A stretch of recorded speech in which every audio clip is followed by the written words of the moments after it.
Ding ding ding ding ding ding ding ding ding ding ding ding. Easy work, man. Easy work, man. Well, folks, what's a crack? What's the story? How are we doing? Here we go. This week, what are we at? We're hitting a few nails on the head here by the looks of it. I think what we're doing here is I've taken the skirting off the walls and I'm getting all the nails out of it because I want to sand it down and paint it and stick her back on. So we're de-skirting at the minute, getting rid of some squeating, which is easy enough wee job, to be honest. Get them taken off, bash the nails out, get them sanded back down, and then put a wee coat of undercoat on them before we paint them. This shite here, undercoating, which is some kind of oil-based primer thingy. I didn't really know that you needed. I thought you could just paint over the top of stuff and it'd be grand.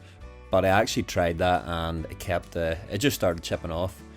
So I was like, Jesus Christ, we'll have to do something about that. And I went and got myself some undercoat, which I think is like a primer. Which, yeah, I think you just slap that on first and it kind of sticks to whatever you put it on. And then you can put the paint on after. And I did a bit of research. I did a bit of YouTubing and asking the old chat GPT. And it seemed to be the thing to do. Now the question then was, can you mix an oil-based undercoat with a water-based paint, because we've got water-based paints, and I think you can. From my extensive research, I think you can. So I guess we'll find out, we'll see what happens. Hopefully there's not some kind of chemical explosion. Here we go, on the beach again. Back on Thurso beach with the Dugs. Look at that. Beautiful, absolutely stunning. If you really squint your eyes, you can see Orkney there. There's old Orkney, the famous Orkney. Absolutely beautiful. Out for a wee romp with the dog again for a wee break. Look at him go. He's got his favourite toy. Up, big jump. Oh dear, Thurso really is beautiful. Can't big it up enough. We forgotten area up in the Highlands that nobody even knows about, and it's just heaven. Look at that dog. He has one arsehole. That's his favourite orange toy that he's had for years, and it's indestructible. He's chewed through every single other toy that you can buy. Every single one that says that they're unkillable, but not this one. This one has survived a long time. But then actually, we almost lost it here. Isla chucked it into the water, too far, and Sonny doesn't like swimming, to be honest. So we wouldn't go in after, and it started getting taken out by the current. So I had to get stripped down into the panties to go in after it and try and find it, and the water was absolutely freezing. So here I am up on a big rock looking for Sonny's favourite toy, because he would have been heartbroken if he had lost it. He was heartbroken. He was crying and squealing, getting very stressed out, as you can see here. He doesn't like the water. He's not a water dog. So I am surveying, looking for his toy, and I did actually end up getting it in the end. I had to go for a dip. And it was very cold. My willy turned into a button mushroom. But we got it back. And then this is just the worst crack on earth. Trying to pick paint colours, trying to match some paint colours with the colours of your kitchen units. I wanted to blow my fucking brains out. Listen to this shite crack. Grey to pop. We don't want it to be grey. We want it to look white. But I know I actually kind of thought that this one made it look less grey. I mean, it makes it look kind of warm.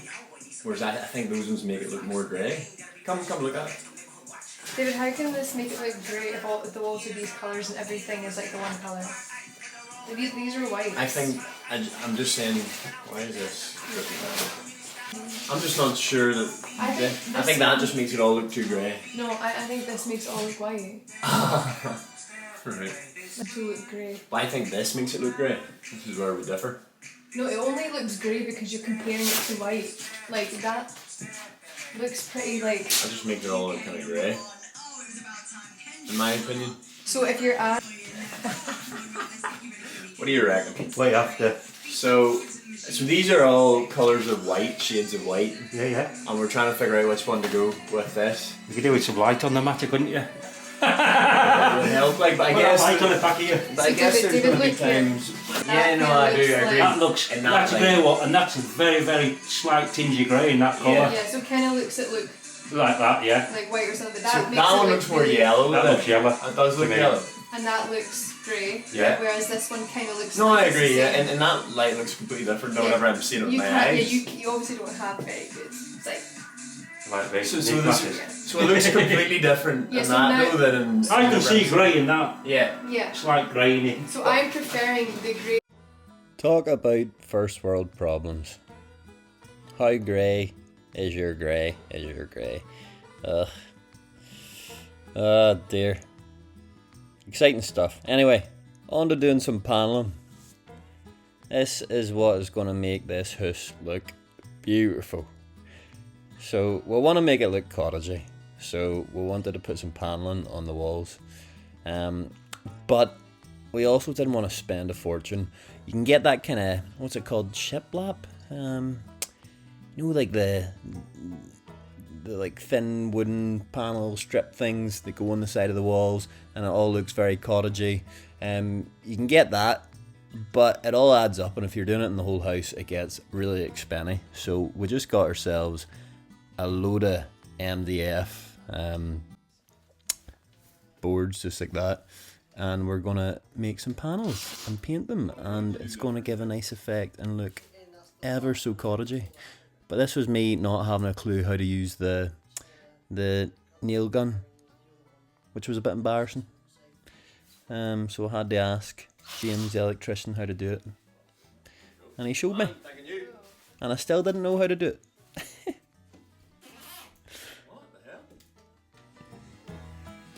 Push it and then. Am I doing it too hard? Like. Too late or too hard. Did you pull this one as well?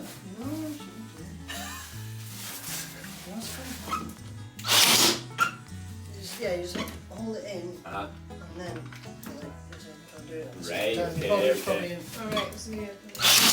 Okay. Cheers. Right, okay, so Lovely. hammer like those last few ones in. Pew, pew, pew.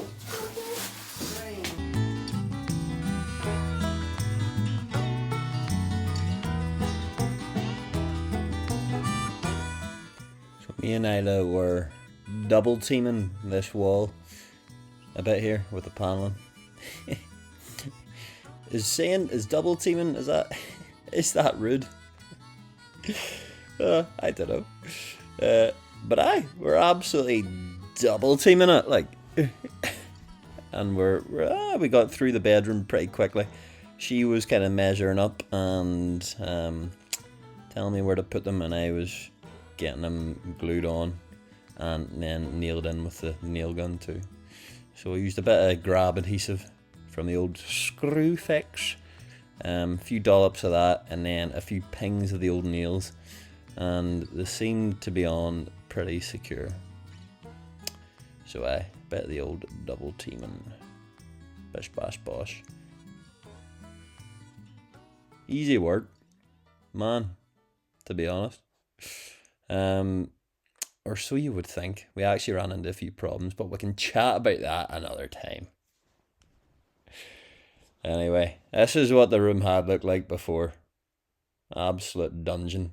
And then this is what we're like currently. So we're getting somewhere.